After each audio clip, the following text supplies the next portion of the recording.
¿Qué tal? Buenos días. Vamos a ver ahora una segunda parte sobre la teología ascética, que en algunos momentos pues se vuelve un tanto pesada y después se vuelve interesante, después surgen preguntas, después surgen otras cosas que uno dice, ya entiendo bien estos conceptos que se me hacían oscuros antes.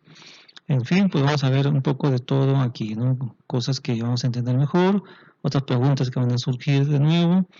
Y espero que pues ahí pongan ustedes sus comentarios, sus preguntas aquí en Radio Tradición. Vamos a ver ahora sobre la naturaleza de la perfección. Un concepto general sobre perfección. Perfecto en su acepción etimológica es lo terminado o acabado. Por consiguiente es lo que ha alcanzado su fin. Es lo que ha llegado a su término. Filosóficamente es lo que no está privado de nada que le competa, o aquello que tiene todo lo que le corresponde de acuerdo a su naturaleza. Se equipara lo perfecto con lo total. El sentido propio quiere decir siempre la posesión de toda la bondad requerida. Solamente por traslación se habla de una perfecta escasez, de un perfecto mal o de una perfecta ceguera o maldad. Entre los escolásticos es muy común denominar perfección a cualquier bondad meramente natural. Pero como advierte el mismo Santo Tomás, en esta acepción del vocablo retiene solamente un valor aproximativo, secundum quid. Cuando a un ser no le falta nada de bondad, no puede ser superado en perfección por otro ser, y nada posible se puede encontrar fuera de él que ya no se encuentre en él. Debemos por consiguiente distinguir aquí la perfección absoluta y la perfección relativa. La perfección absoluta, infinita, que solo le compete a Dios, pues es el único ser simplemente perfecto. Por su parte, la perfección relativa es finita. Fuera de Dios, todo ser es solo relativamente perfecto, es decir, que su perfección responde a una relación determinada. Esta relación varía continuamente a medida que el ser evoluciona. Por eso es distinta la perfección del niño de la perfección del adulto y la perfección que se puede alcanzar en la tierra de la que se adquirirá en el cielo. En la perfección relativa distingue Aristóteles varias cosas. Primero, la perfección del ser consiste en poseer todo lo que le constituye su esencia. Segundo, la perfección de la acción consiste en obrar de una manera perfecta. Tercero, la perfección del fin consiste en alcanzar el fin y, por cierto, un fin bueno para el ser. La perfección de que nosotros hemos de hablar es relativa y directamente no de la perfección del ser o del fin o de la acción en general, sino de la acción moral. La perfección de la acción en que consiste el bien moral presenta dos aspectos, uno específico que mira al hombre en general y otro individual que se refiere a ese determinado hombre y no a otro. Cada hombre tiene su propia idiosincrasia, posibilidades, trabajos o obstáculos peculiares, y se han de individualizar sus ideales morales de acuerdo con todas esas características. Dios tiene un plan propio para cada una de sus criaturas, por lo cual ninguna de ellas debe copiar en sí lo que observe en otra. Y cuanto más alta es la perfección, tanto más crece la indeterminación y la diversidad. El aspecto específico es el objeto casi exclusivo de la teoría. El individual debe serlo del esfuerzo personal y de la oración. Difícilmente podría un manual pasar algo más allá de algunas directivas y aclaraciones generales, y mucho menos dominar la inmensa complejidad de la vida. En teología se considera la perfección sobrenatural con preferencia a la meramente natural. Es decir, se atiende ante todo a la perfección que se apoya en la revelación y que solo por virtud de la gracia puede realizarse en las Escrituras. No obstante, sería erróneo creer que la perfección sobrenatural se opone a la perfección natural. Al contrario, en realidad es su sublimación. La revelación siempre busca armonía de acción con la naturaleza. O aquel axioma que nunca se nos debe de olvidar, ¿no? Que es la en gracia no destruye la naturaleza, sino que la perfecciona, o sea que la sublima. Veamos ahora la perfección moral sobrenatural. Ya estamos delimitando nuestro campo, si ustedes podrán darse cuenta. La perfección moral sobrenatural, o como más brevemente suele decirse, la perfección cristiana. Es la excelencia sobrenatural en virtud de la cual el cristiano lleva al cabo todo el bien que le es posible. El apóstol Santiago, respondiendo en todo al concepto filosófico, la recomienda a los cristianos con estas palabras: que seáis perfectos y cabales, sin tacha, sin faltas en cosa alguna. La perfección es una excelencia ética sobrenatural. Los teólogos no están de acuerdo en lo que respecta a su esencia metafísica. Unas veces la hacen consistir en una prontitud interior, esto es, en un hábito, otras en la actual operación de los actos, otras en ambas cosas a la vez. Suárez, y nosotros sin dificultad estamos con él, se decide que por la primera opinión, presumiendo naturalmente que esa prontitud activa está suficientemente desarrollada como para pasar al acto perfecto, ya que si por causa de impedimento subjetivo no se llegara a él, tal falta debería ser atribuida al hábito mismo. Los actos de la perfección pertenecen también, según Suárez, a la esencia de la perfección, sino como constitutivos metafísicos, ciertamente como un presupuesto forzoso, pues por ley ordinaria, sin ellos no se origina la prontitud que los facilita, y el que no realiza sus actos sino a costa de repetidos esfuerzos o con grandes fluctuaciones en su facilidad, apenas merece el nombre de perfecto. Lo mismo afirman numerosos autores, al poner la perfección tanto en el hábito como en los actos, si es que se refieren a la integridad física de la naturaleza. En efecto, no son superfluos, como pretendió Molinos, los actos, ni siquiera los externos y mucho menos los internos, para el logro de la perfección. El problema es semejante al que se plantea a propósito de la esencia metafísica de la bienaventuranza. Es interesante notar, aunque en el orden especulativo no sea directamente probatorio, que en el concepto vulgar, perfección sin actos o bienaventuranza sin gozo carecen de sentido. La perfección consiste en realizar el mayor bien posible. Este bien se ha de determinar con arreglo a las normas de la bondad cristiana y es paralelo al bien de que se trata en moral. Por eso, la ascética debe tomar de la moral las concepciones fundamentales sobre la bondad objetiva y subjetiva. Si se atiende a la norma próxima, la perfección es la excelencia por la que el cristiano practica todo el bien que exige su naturaleza informada por la gracia. Porque en realidad en otro tiempo fuisteis tinieblas, pero ahora sois luz en el Señor. Proceded, por consiguiente, como hijos de la luz.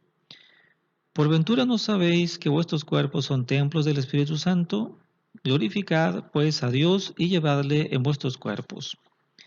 El perfecto en su vida lleva hasta las últimas consecuencias lo que exige el ser hijos de Dios.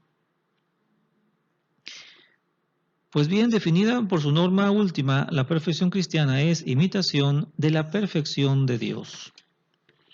Según su norma externa y total, la perfección es el cumplimiento de la voluntad de Dios.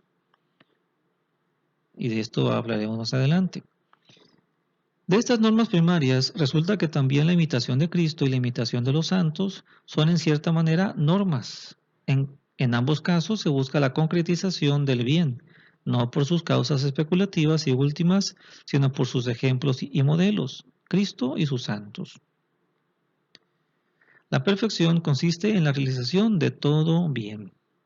Esta totalidad puede entenderse en primer lugar de los grados de bondad, por ejemplo, de la fortaleza en el número y de la duración de los actos. En este estado del bien se practica en sus formas más elevadas y con la constancia en su ejercicio se torna firme y sólido. ¿Cuándo realizaremos el bien íntegramente en la medida que lo pide nuestro estado sobrenatural? La respuesta pide una distinción. En la gloria lo realizaremos en la actualización total de nuestras capacidades. En la tierra, en cambio, a causa de nuestra flaqueza y por no gozar aún de la visión de Dios, no podemos aspirar a tanto. En esta perfección terrestre hemos de considerar aún dos aspectos. Ante todo, la perfección ideal. Consiste ella en la conducta moral que las normas en sí mismas exigen de nosotros, prescindiendo de nuestras reducidas fuerzas. En su aspecto negativo exige no cometer ningún pecado. Positivamente totaliza en una criatura toda la bondad posible. Tal ideal de perfección es para nosotros inalcanzable en su plenitud, pues es doctrina teológica que ningún hombre, ni siquiera el justo, puede evitar todos los pecados, aun los semideliberados, sin especial privilegio de Dios. De las criaturas, la única que conocemos con certeza haber tenido este privilegio es la Santísima Virgen María. Aún el poder evitar durante largo tiempo todos los pecados veniales se ha de tener por un don inapreciable. Le Gaudier opina que para ello basta con la gracia ordinaria. Suárez, por el contrario, sostiene que ni siquiera por un solo día es posible sin ninguna gracia enteramente especial y extraordinaria. El temerario error de Pelagio, que defendía un concepto de perfección en que se excluía todo pecado, ya lo rechazó el Segundo Concilio Melibitano apoyándose en la Sagrada Escritura, ahí en el año 416. El Concilio de Viena, celebrado en 1311 y 12, condenó el error de los vegardos y beguinos, según los cuales el hombre puede alcanzar tal estado de perfección que se vuelva impecable hasta el punto de no poder adelantar más en la gracia. El Concilio de Trento confirma tal condena al afirmar que mientras el hombre permanece en esta vida mortal, aunque sea santo y justo, cae en pecados veniales, y su petición, perdónanos nuestras deudas, es, como ya lo dijo el Concilio Melibitano, humildad verdadera. Tampoco en la contemplación adquirida y por la vía interna de Molinos es posible llegar a un estado en que no se cometan más pecados. Eso está condenado en el Denzinger 1276 y siguientes. La decisión del concilio a que nos referimos anteriormente establece nítidamente la falsedad de toda teoría que sostenga la posibilidad de llegar a un grado insuperable de perfección. La Iglesia es de parecer que nunca llegaremos a realizar en su integridad todo el bien posible.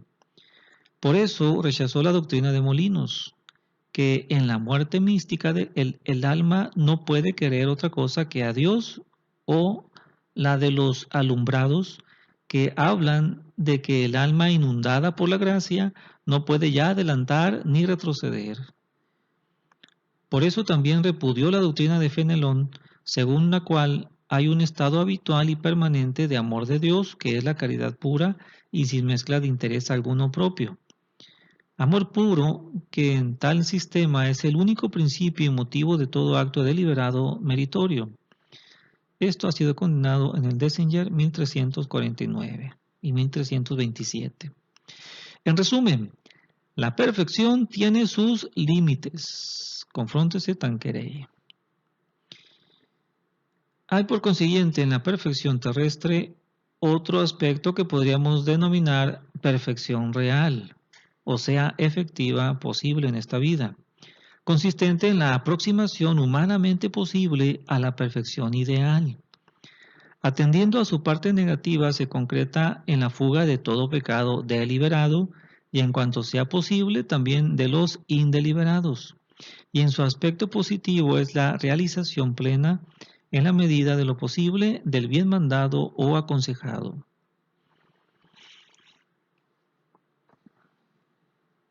Caracteriza por consiguiente Esta perfección, el evitar todo pecado mortal y casi todo pecado venial deliberado.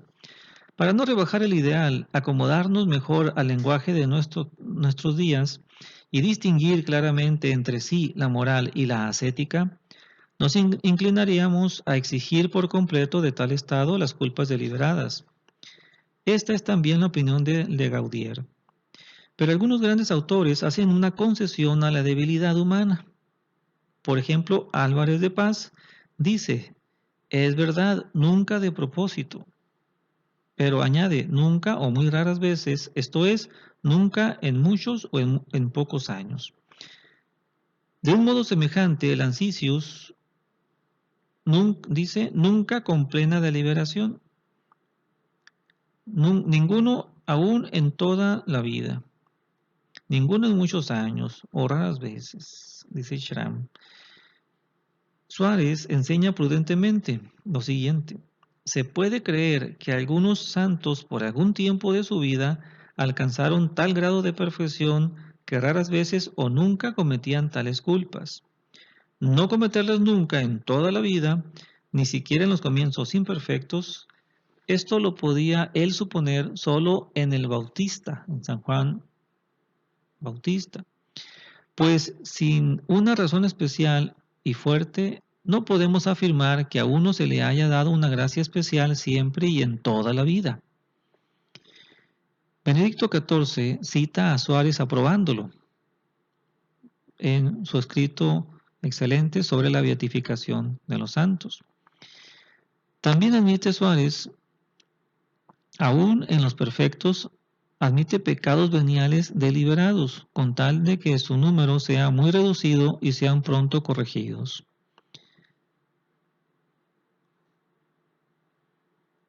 Por el contrario, en Devoto aparece admitir la plena liberación de tales pecados, no tan raras veces en muchos perfectos o que aspiran a la perfección, sino que esto suponga un privilegio. Pues bien, siguiendo a este autor, se puede decir que nunca un pecado venial deliberado ha sido vencido en la lucha por el perfecto. Por el término nunca entendemos solo una generalidad moral, equivaldría por tanto a muy raras veces o muy excepcionalmente. Vale la pena considerar lo que es un pecado venial deliberado. Es una acción claramente consciente y plenamente deliberada contra un mandato de Dios. El que en la generalidad de los casos no es capaz de evitarlo no es perfecto. De aquí se sigue con evidencia que para la perfección se requiere cumplir todo precepto, esto es, no omitir voluntariamente nada del bien prescrito bajo pecado. Pero este huir toda culpa deliberada es solo el fundamento. Nuestra definición de perfección real dice todavía mucho más. Y precisamente este más, edificado sobre este fundamento, es lo que con frecuencia se designa con el nombre de perfección. El análisis que acabamos de realizar nos lleva por consiguiente a concluir que la perfección en sentido lato, en sentido amplio, es el bien moral total, el cumplimiento de lo mandado llevado hasta su grado más alto posible. En este sentido, habla Santo Tomás de Aquino al afirmar que la perfección consiste esencialmente en la guarda de los mandamientos que obligan en materia grave. Bail llama a esta perfección esencial, ordinaria y necesaria. Rivet, en cambio, llama perfección ordinaria a la de los cristianos que no están obligados a la perfección por estado o por voto.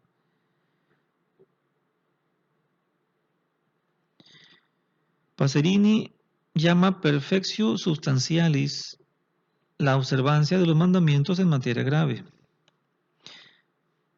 Pero estrictamente hablando, la perfección incluye simultáneamente evitar lo que es dable, todo pecado semivoluntario, y el cumplir los consejos con la mayor fidelidad posible. Como se ve, la perfección en sentido estricto tiene un ámbito superior al de la perfección en sentido amplio. Su dominio propio no es lo obligatorio, ni siquiera lo obligatorio perfectamente cumplido, sino lo supererogatorio.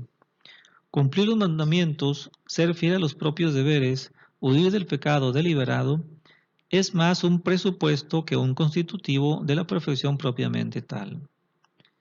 Tomando el término en este sentido, es legítima la oposición de uso corriente entre lo que es de precepto y lo que es de perfección.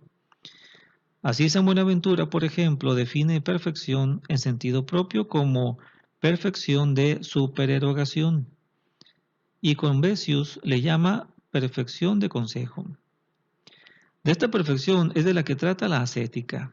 Como se ve por la definición establecida, incluye 3 elementos. Primero, evitar los pecados semi-voluntarios, los indeliberados y aún los veniales más pequeños. Segundo, cumplir los consejos. Y tercero, unir los 2 elementos anteriores, a saber, el huir de todo pecado y el practicar los consejos. Esto se ha de entender de la manera siguiente. Como se trata de una perfección compatible con la vida, se exige no precisamente evitar hasta el último pecado y cumplir hasta el último consejo, llevando la vida a una equiparación matemática con el ideal, sino llegar solamente a una aproximación hasta donde sea posible. Esta precisión indica que en la perfección hay un límite máximo. Pero esta aproximación debe ser la mayor posible. No basta una conducta pasiva o un esfuerzo remiso en el huir las faltas semideliberadas. Tampoco es de tolerar una indiferencia culpable frente a las indeliberadas. Para librarse de ellas, ha de ponerse un esfuerzo tenaz y un celo ardiente que llegue hasta lo que es de supererogación. Asimismo, no basta la consideración de lo aconsejable, sino que lo supererogatorio es algo fundamental. En el estado de perfección generalmente se hace lo que es de consejo y no lo meramente obligatorio, constituyendo así un grado muy alto de virtud moral. En resumen, se puede afirmar que se realiza casi todo el bien posible hasta donde es posible. De aquí se sigue que hay también en la perfección un límite mínimo. La palabra aproximación ha de entenderse no como mero acercamiento estático a la perfección ideal, sino en un sentido dinámico de continuo y gradual avance. Con palabras de San Bernardo diremos: el incansable deseo de aprovechar y el constante esfuerzo hacia lo más perfecto es lo que constituye la perfección. Aspirar a la perfección es ser perfecto. Basta por consiguiente aspirar a lo perfecto. Más aún, esto es un requisito indispensable, ya que uno de los consejos es precisamente el querer ascender cada vez más alto, pues nadie que no aspire a ser más perfecto es perfecto, y tanto se mostrará más perfecto cuanto a más alta perfección aspire. Hay además una razón psicológica de esta necesidad, y es la que expresaba el aforismo de los antiguos: detenerse es volver atrás. Así damos en la paradoja. La perfección consiste en tender a la perfección, lo que equivale a decir: la perfección consiste en tender constantemente hacia el ideal. Se entiende que no hablamos aquí de una aspiración cualquiera incipiente o remisa. Esta concepción de la perfección real manifiesta con evidencia que es imposible fijar matemáticamente la altura alcanzada por un alma particular en un momento determinado. En efecto, las expresiones muy alto, cuanto es posible, aproximación, no determinan límites precisos, máxime si se entiende a que lo significado por ellas es esencialmente una evolución. En cambio, en cuanto a la perfección de la Santísima Virgen, podemos suponerla inasequible, porque aquí la perfección real se confunde con la ideal. La totalidad del bien en la perfección se extiende asimismo a las diversas especies de bondad. La perfección abraza todas las virtudes y toda clase de bondad. El perfecto tiene fe, esperanza y caridad. Cumple fielmente sus deberes para con Dios, con el prójimo y consigo mismo. practica las bienaventuranzas evangélicas y saborea todos los frutos del Espíritu Santo. Esto no contradice en un modo alguno una definición de uso corriente. Según una fórmula generalmente admitida, la perfección consiste en el amor de Dios. Se entiende en el amor perfecto, es decir, el amor de benevolencia del cual brota el amor al prójimo. O en otras palabras, la perfección es el amor consumado o perfecto que se ha elevado hasta lo sumo. Amar a Dios por encima de todo, echando fuera todo lo que le desagrada o le es menos agradable y abrazando y queriendo lo que le es más gustoso a Él. Esto es consumada perfección. La perfección es, pues, según esto, el celo del amor. ¿Cómo ha de entenderse esto? Tal vez en el sentido de que las demás virtudes puedan estar presentes o ausentes como si se tratara de accidentes sin importancia. No, porque toda virtud tiene por sí misma derecho a un aprecio particular. El alma debe conservar sus frutos, si bien es verdad que en último término la causa de esta conservación será el amor. Por otra parte, el amor presupone necesariamente la fe. Fuera de que en la tierra el hombre no puede mantenerse en puro amor, ha sido la misma Iglesia la protectora más eficaz del amor imperfecto, del arrepentimiento y de la esperanza, contra orientaciones rigoristas. Según ella, el hombre ha de sostener su constancia aún con aspiraciones o tendencias menos desinteresadas. De ahí que rechace el predominio exclusivo del amor enseñado por los vayanos, al quitar a las virtudes el propio objeto formal, reduciendo al objeto formal de todas ellas al amor, y dejando como único diferenciante entre ellas su objeto material. Por la misma razón, juzgó inadmisible las proposiciones de Fenelón, que dice: los santos místicos excluyeron del estado de sus almas transformadas los ejercicios de las virtudes.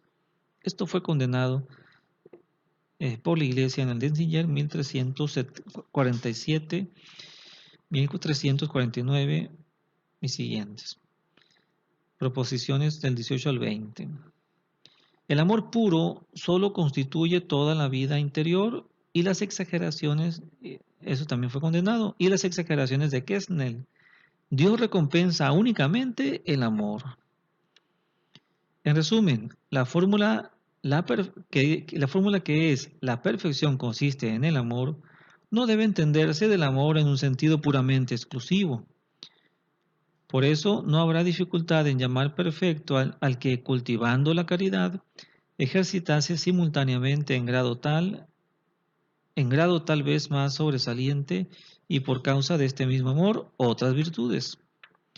Así dice el apóstol Santiago, que la paciencia perfecciona la obra, y si alguno no tropieza en palabras, este tal es varón perfecto.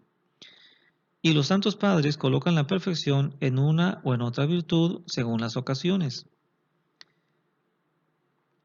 Pero parece evidente que la caridad constituye el elemento noble de la perfección, pues la caridad es la virtud más excelsa y por tanto la más especialmente exigida para la perfección. ¿Cómo se podría concebir perfección sin caridad?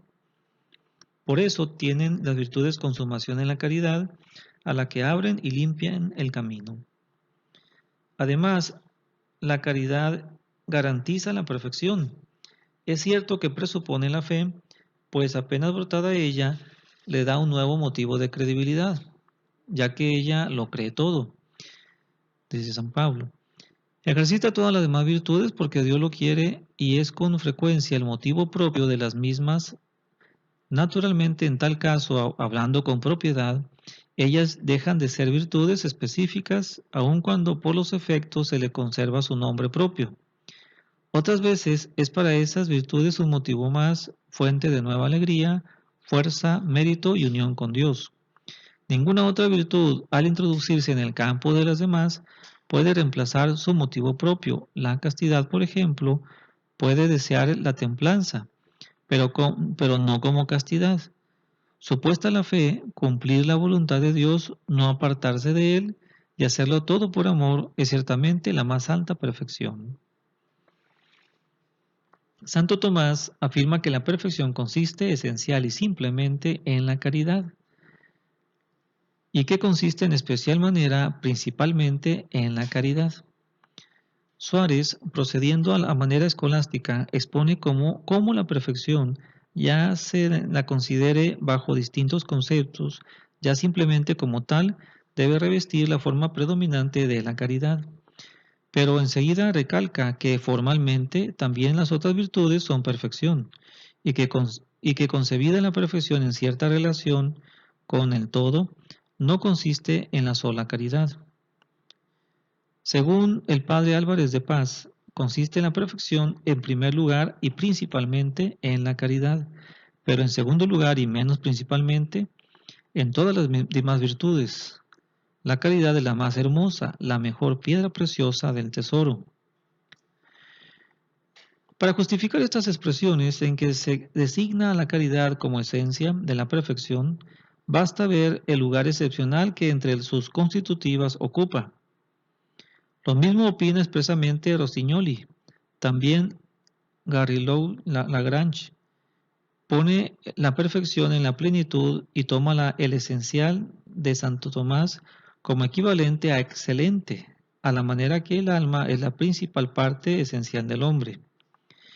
Pero todavía hay otro asunto en que se podría llamar a la caridad perfecta la esencia de la perfección. Ella es, en efecto, la que garantiza su existencia, la que precede como presupuesto y la que sigue como consecuencia.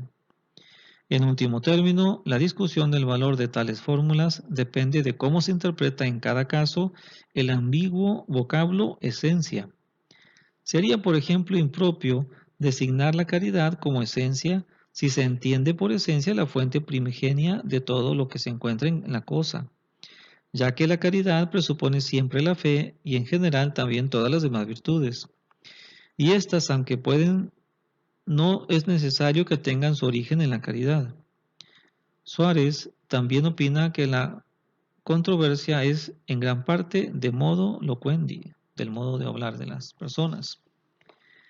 De todas las definiciones expuestas, aparece claro que la perfección es el ideal humano más alto.